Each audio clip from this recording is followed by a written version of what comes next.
Pera. Waya do bege mi lo sulu okeki. Egbe agwo. Because Okpele Omedeke gwale mi palace. Because egeni awo munini. Palace anamo gene. Ejuselu omu. But Okpele Omedeke yegbe fufu to be Facebook. Okpele Omedeke ke jubilate gbe be Facebook. Okpele Omedeke react be social media. Me ma yo ni be gwa kana. Obede no hua. Obede no mami we yakina leliwa. Obede no gbo won mo o. Obede no support Ivo. Obede no riado. Owa won so ba won aja won so ba nu nu yari arotedo, nu yari arotewepo. O weni ni wa keep your side. Belu ya gwa lo weni be de dori enu later. Belu we ya gwa lo weni Omede. No rake ide dori enu belu ya gwa lo. Belu ya nide ya iko ere na idori enu belu ya gwa lo. I am going to put your picture here. I want your wife to call me. Because when I go dinner soon, your wife called me. He called me. And I'm here, Warugwe. Wasigoyo, Wayereyo, Waweya. Una supportive and not where God if you. Omede. Ah! Iyo, Ebe Wore. Iyo, if your boy Kokoko. Iyo, Irie Soka. Omede. Omede. Ugwa ki egwile fo moka. Ebi noria. Ayage we. Ebi nema. Ayage. Omede. No we erake. Oboku we de gold as well. Your wife, Victoria, use gold also. The way I'm using gold. Awa la woboku we. Awa do vie gold. Will you be happy? But okay, big jealous of my husband. I don't know what my husband do to you. I don't know what Eddie Murphy do to Omede, where they live for Ake. I don't know what Eddie Murphy do. I don't know what they fight for Eddie Murphy body. I said I will put your own aside. If I'm coming to come and hire your matter, we had to lock more. Lock more way. You know day. You know when you had to iron you. You had to iron your gear way. Yeah, you iron way. I'm going to sit on social media. Ido iron AKC way. Omede ni tamawe. Isanwe seme. I'm just respecting you, being that you know the family I came from. Okweni ke respect you. Okweni ke dan way. Okay, me na no winner. I'm going to drag you. I'm going to rob you. I'm going to drag you on the floor. I'm going to rob you on the moon. Yeah, Apollo way. Yeah, Omede. Yeah, drag you way. Yeah, Apollo way. Ekota. Yeah, we waro. You don't know Isoken. I've been respecting you for years. But Udo feel boy on you. That means Warugwe got to make it one day. He agele ave no tave. Deti me makia me maju wa governor. Jije power no gbe o wa gbon. No ye ku e kiayo we. Deti ma ya governor. Me bia ye mi o to tv no roto. Na we ni ya mu BS. Ni abari palace ni ya so pe they are looking for justice Omede. And they give when we no ma so kwe mi no ria. What a book I'm on pa. We what destroy the Gemini, destroy the area. Ah, come on, palo la loué. Last time, Okoluga la lo heavy pejo. A record in Oya Guauga Lali, Udu Alani, Gino Webo. A record in a Gwenish for Mede. I am going to play her. Ubi rockma, Ubisa, Ugbe to fielle. Ubi rockma, Omede. Ubisa, Ugbe to fielle. Ami e Warugwe godime. Wogi oji la mo wa. Wa be ya mo ebo. Èmi no jugwe. We ni ya mo ITV, ni abaya gogo, ni ari palace. Una ti chifi. We Omede. Idenu be le go ba denu de. Gume an go wewa. Idenu. Ma ga ami oteri ya. Idenu e. Be lo we va denu de. Bia Isaac Bugwe, Omo Kugwe ki Agugwe vie. Here Isaac Omede, your wife Victoria, he gonna follow you they cry. Ni go where. Ni can't get in. It cannot took mojine. Let me hang your matter on top of where their sunny clothes. I have hang your matter there. It de no elo weva de no de. Iye power no agbe o wagmo filo. Filo nu no gboto. Filo no gboda fun ewa. Onojo wa me gboda fun na wole. E power ge iri go gi era. Onojo wa me gbera. Era do kakaka. Ere power na do kakaka na le power ari ogwa. Ona ya mu ke gbere power egwe. Wa ye mi eke no ko na mu eke gboda fun egwe a. Wa ya oban. O wa iwe edo wa ga de go do twe o. Edo me wa ga de go do twe o. Edo wa ga de go do twe o. Wa ge be ni edo ya lo me wepo. I don't know what my husband did to Omende. He might be not that for me way. He might be not that for me yeah. Who will left for Mokan well never go better or that for me on tell on Facebook. Go and meet your wife back. Go and do this one. Then young but we don't know. Then he waba. Mama Mate weti massive your segavo. Imate weti magbinano or coloro water. Imate weti magbinane ari kuona. Mama da why so he when he can't get away, he cannot took moji. Let me hang your matter there first. Ye power le filo. Filo la kon esele. Filo lo me ese 80 years. A konwe ya sele le unu. Filo lo wa. Filo lo ja kunu e peki ese peki kita. Filo wa de verwa. Filo ogon ya boy ya re power. Filo wa yo we le power di. Ugu wa. Wa yo we lo we le di ge power. E power wujua wa yo we le di. Ugu wa filo. Okwa ya gbuwa me power gbuwa ya be ere power be imi ere power ti won wa dori eku e ani na gbera then elewo loro gije Melissa ojopa jemu oji kwere oji wu oji eyiri whether be you go na be a pretty t-shirt you need justice also o fe loro ma gwa le mi na wi o are mi o Azenogba ga gwa lo o tegbo ma arere mi o ogwa gi ajeje o ogwa gi aje o ogwa gi aje egi agi zedero eko ojinara ma gwa le mi no wi o arere mi o azenogba ga gwa lo tegbo ma arere mi o ogwagi ajeje o ogwagi aje egi agi zedero eko.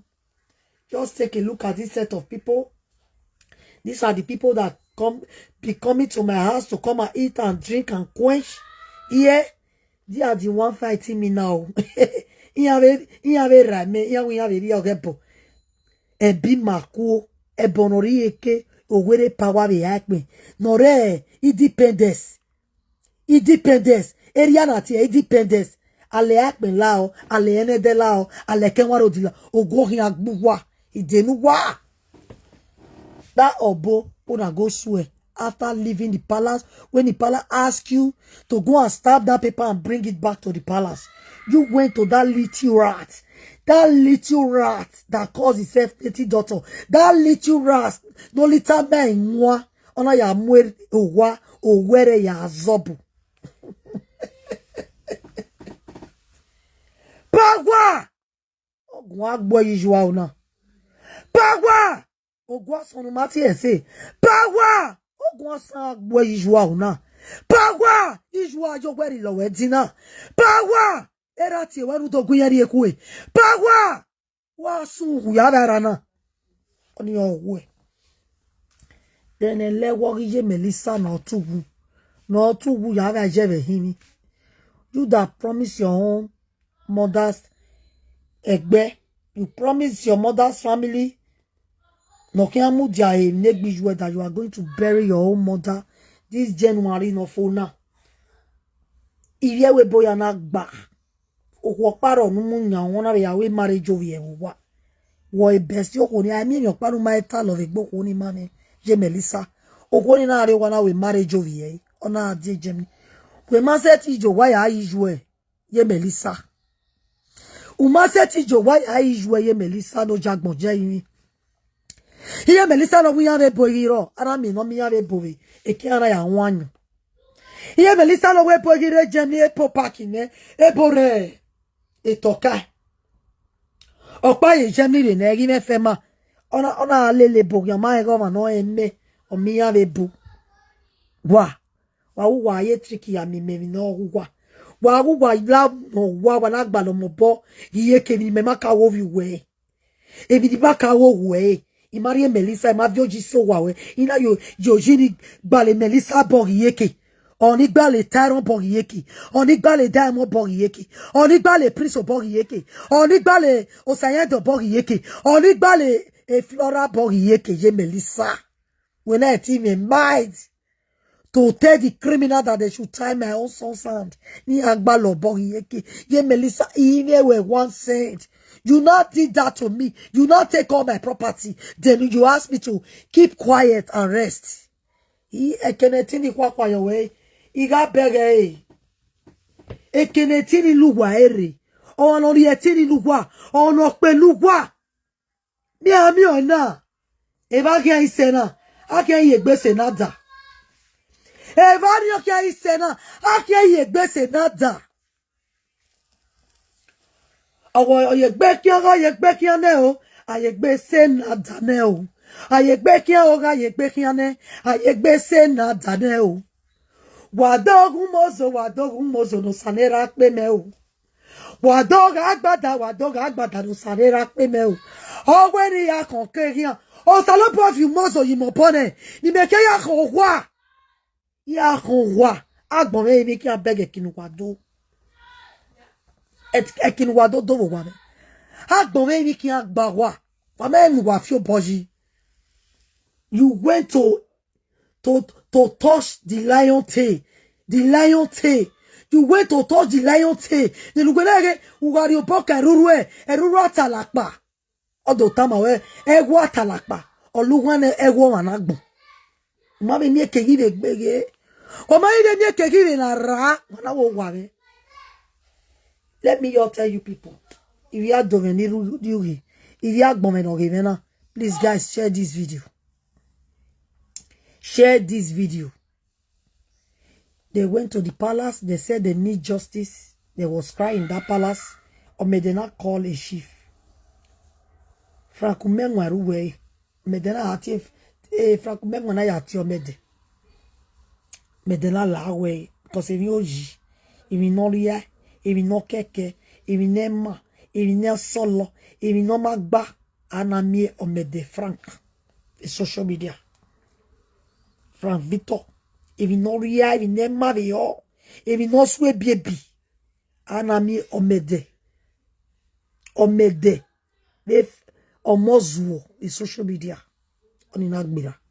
Then you said you really need justice. You need justice for this thing that they have put in your head since last year. They have been calling you thief. They said you came to the house to come and steal. They said you were not soon. Went by God now. Each way na gelere uguyen gwa. Each way ga akpe video vi ya gwa with social media. Imaga no vi mota. But each way you not you were to turn on no water. You tell your mother the truth. Why your mother want to beat and cover that truth. You don't want that truth to be heard. You don't want the good people in Nigeria, in Edo State.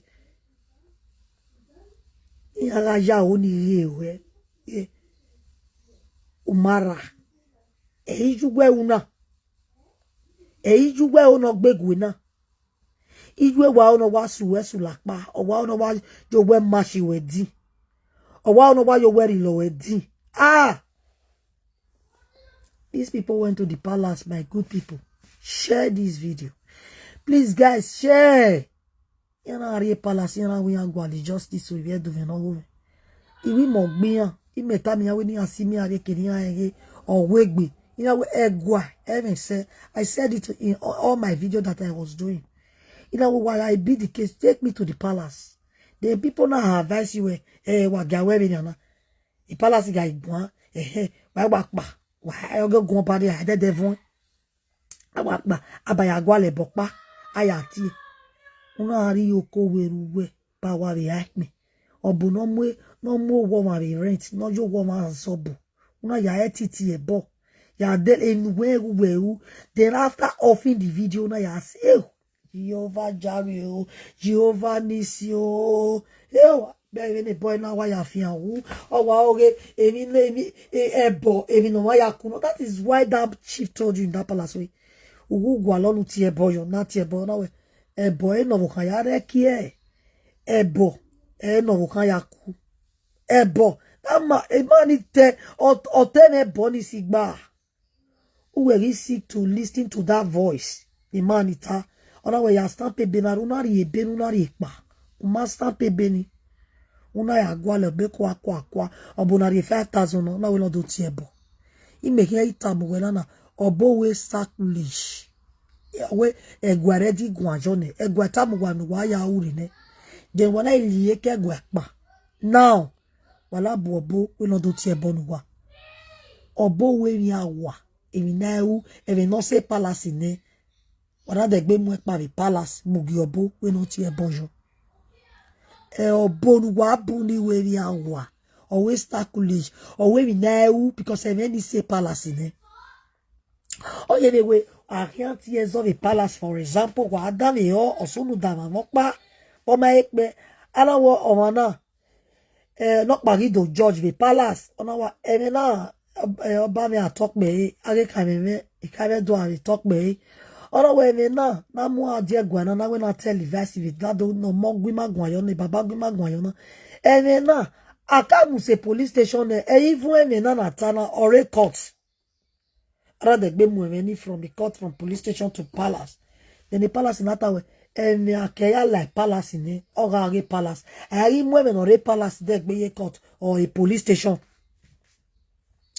Je fa belos ni je me oteme wa tok be ije ya ti we agu egun nu ge mi awa ni awu je do egwana tamia se video ni tete e palace wa ka mu ere na de ere na o ma ika obo o ma ika e court o ma ika police e palace wa ta awa anyo na wa mu logbe pam o ye be na stamp.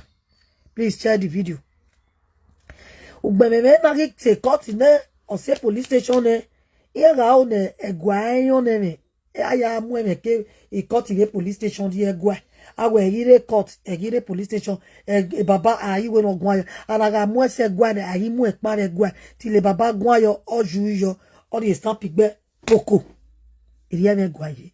Why these people after crying for justice ana do kia kwe palace nuwa ana be tamuwa be na ya tumogun ana be tumogun ana do kamuwa oju kwa viere. Your mother explained everything. Then a chief ina we no was a very day why we the palace unu wana. Then your son power now talk to the chief that baba ya we you do go divio baba you na ti e bojo man na temo mama wewe ba do re phone ni na o yen wa be do re phone ni o ite mo yo princess. Where is my handy? Oh yeah, give me my handy, Shlela. Me handy me. Give me Shlela now. Ite when ikbe no okay mo ba, okay nebu. Na tamu wa we ebo. No bo kan ya re ki ege. Ebo no bo kan ve. O manu wa wo mu wa oje godi na. Wo je wana we ore Nigeria, but we Bolivia. We na gwana the palace oware do sit. Ona we alu oboni na be chief na be junu e tamwa ona be junu e tamwa se video ni we alu woro opa bonye I agbo kan ya gbin yan ka era ya hin iri edi do ma hin na be kena si le gberie du gwa ma we are he du gwa we are since we pa ona ti ejo no problem e benu wariere ru power na to boy ekpo ona re bene you think that the cheat that went to go and meet chief in oye school chief in ogwate chief in na kalekwa She fini collect other me ebenu wire ni egwari enugwa. That paper is not from palace. You went to go and print that paper. She fini atamwa a stamp paper. A stamp egwa. A stamp the royal kingdom. Ere ebena.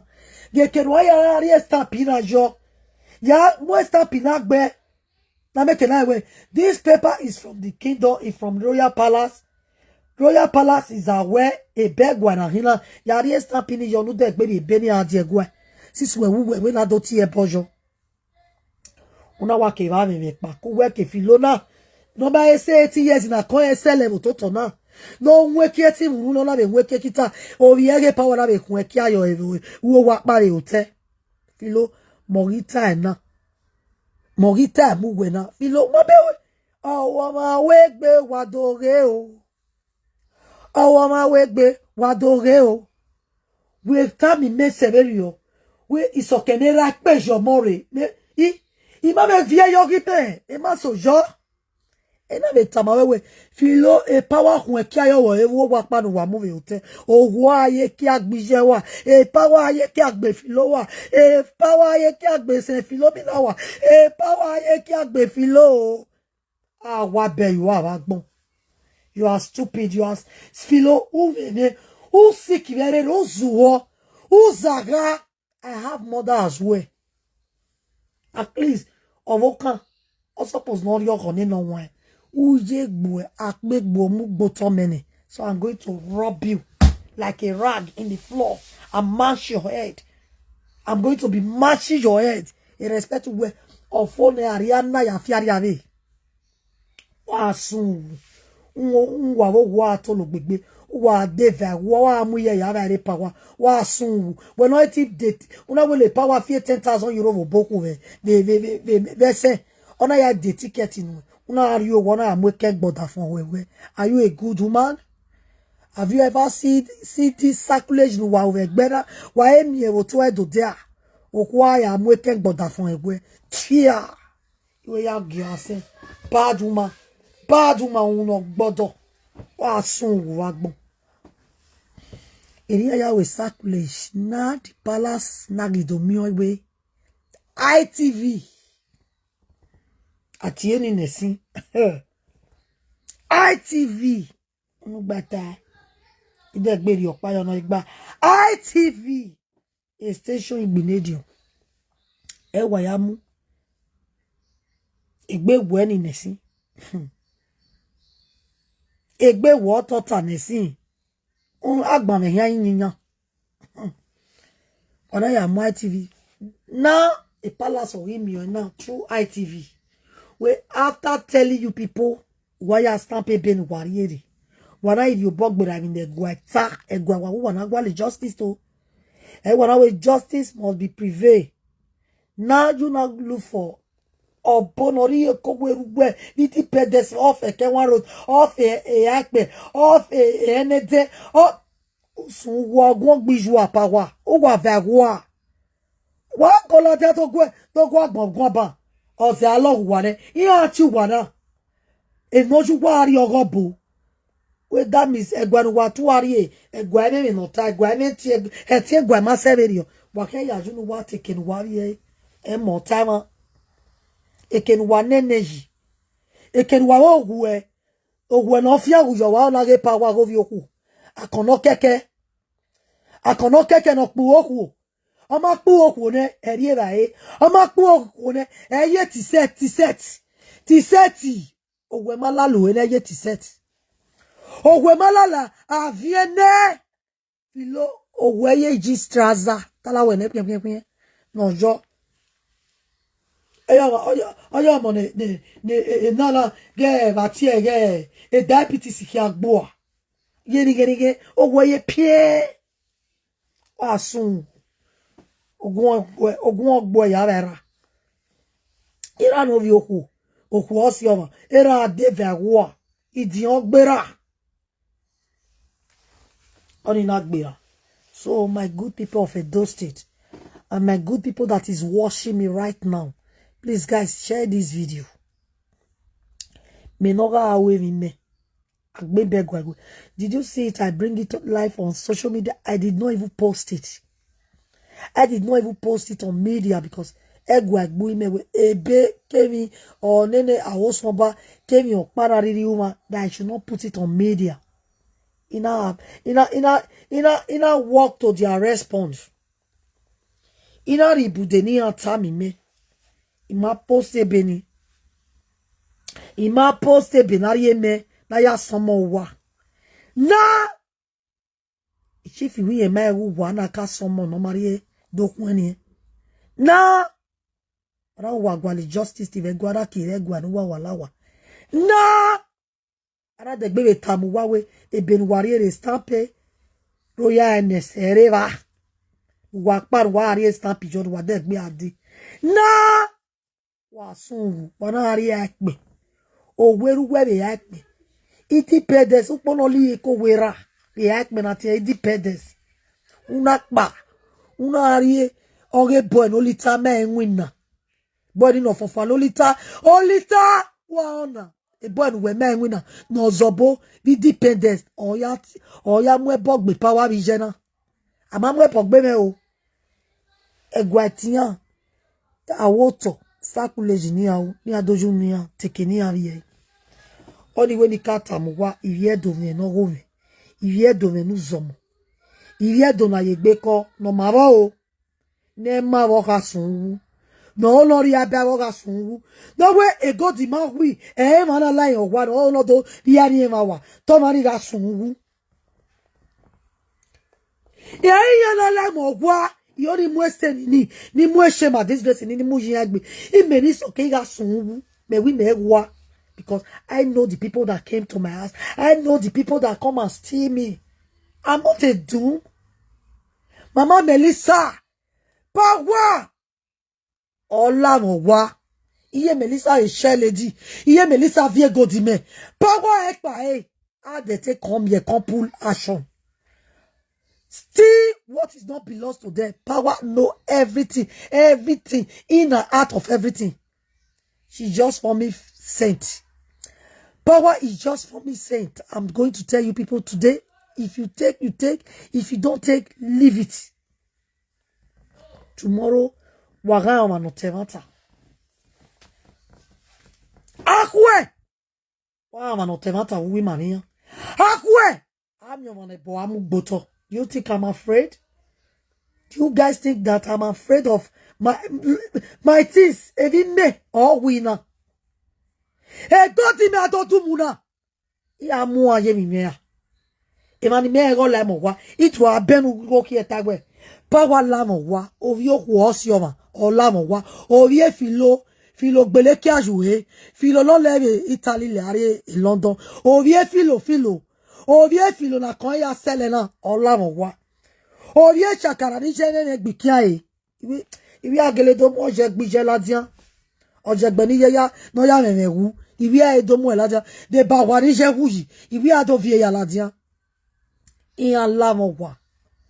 So I will continue repeating it. I will continue saying it. I will continue saying it. I will continue repeating it. I'm not afraid of anything.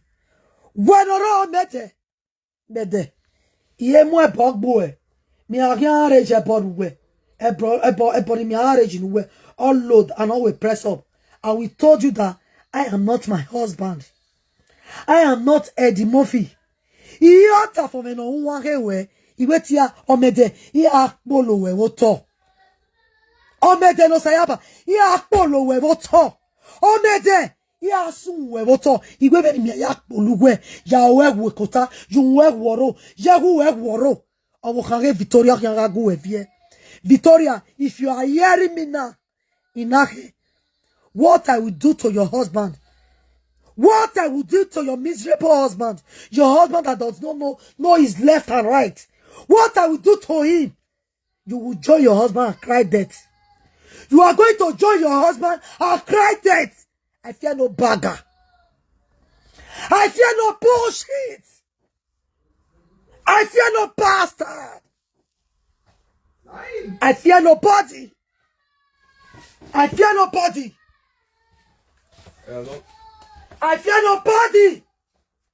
And I fear no bagger. As I will tear up your husband for grant.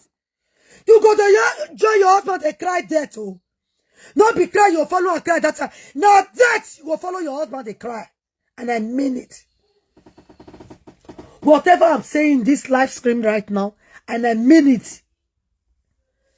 You don't tell where your husband is destroy for those states. You don't tell where your husband is destroy for this Germany. You don't tell where your husband they use beneath people's head. They knock each other.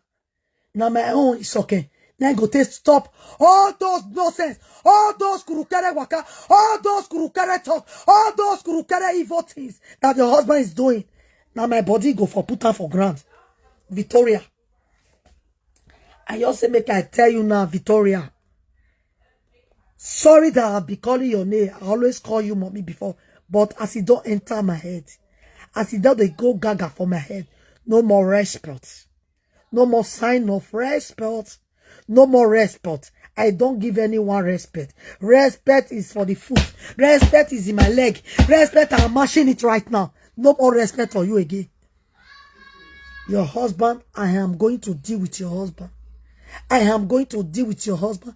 Next, I don't want to brag.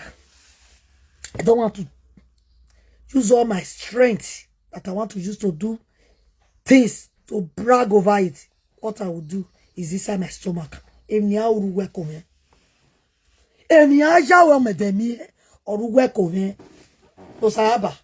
Omede ya gbegbe Omede nuke we Facebook na nuke gbe Facebook na my balazi. Your wife Victoria also buy gold the way I buy. Even where I'm buying gold, your wife have gold also the way I'm buying gold. You cannot choose people that came to my house to come and rob me and take all my property.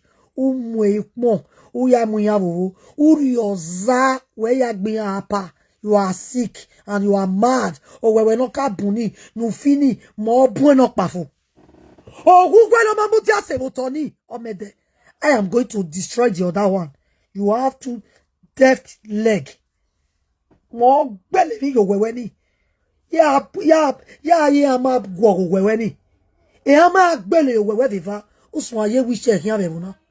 Omede no saba. Ya lo egbe. Omede. Ya lo egbe. Awon soba. Nori eguselu. Ya gbu egbe. Ya gbu egbe. Imi ase solu konju boru. We are going to take my balazi. Omede. Ya gbu egbe the social media now. I go to beat you blue and black. I go to beat you. I go to sit down for your head. I don't know what Eddie Murphy did to you. Even a social media president you were. I don't know what Eddie Murphy did to you. Mo gbugwela dia. E lo giri na. Ya gbu di o what hear me. Cause okpenu kewu. Okpenu kewu. Okpenu kewu.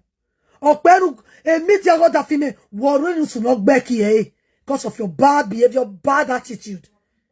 Who are do away media? Why can't you take a chance? Sit on media who do away while televising in people's matter, calling back and front, calling secretly, doing sense things that is not even be relevant. If you never revere, if you no matter straightforward, if you never akaweji wa agbeo e she fit down. You may only swan more boy. And Bonnie is pressing up. I will press up, we press down. He didn't have any without the other. He was didn't have any without the other. He ye power le filo no bell. What to bogey power, all the power to boy.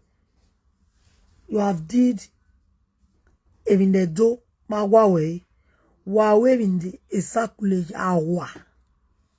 Usetika mweme segware, do that be mweme paregwa, take it to the any herbalist or whatever you call it, or any native doctor, normal je tishukion di sa phone sa ye mama yo ni sa wa tungu wa sungu native doctor normal ti si won na mai won normal ti si won no boyanze oro ni wa we peer shop ma denu wa be no without the no iri oni e taise ye do ve no we wa ige video na no ya si abo ni ere eni awu ose do bone o wa mo ti vision emi nu kwa u set do bone wa igbe o power bi je isun ye Melissa yan rere ti we very soon wo pretty t-shirt o justice whenever when you agbe justice for power my justice for elewo justice for abia you wa wa bijua ijua keke ye mortuary wa ijua keke ye mortuary wa gbon wa sun wu yara yo de chakara orí unda orí oji ya egbe we ya joji your brother that senior to Cynthia uvijue no ku ayo sisi condemn you that wijue e start so you see gbe wa you that wijue you are the one that said, did you forget that you told me this thing 2017 here ogun wa bijue arabina doji wo to gbo rijue si we la yin wa gbe o orí unda wa bye for night de gbe de ni awaze pe ban wa gun era area do me no go ve wa na ma me wa gbon bye for now.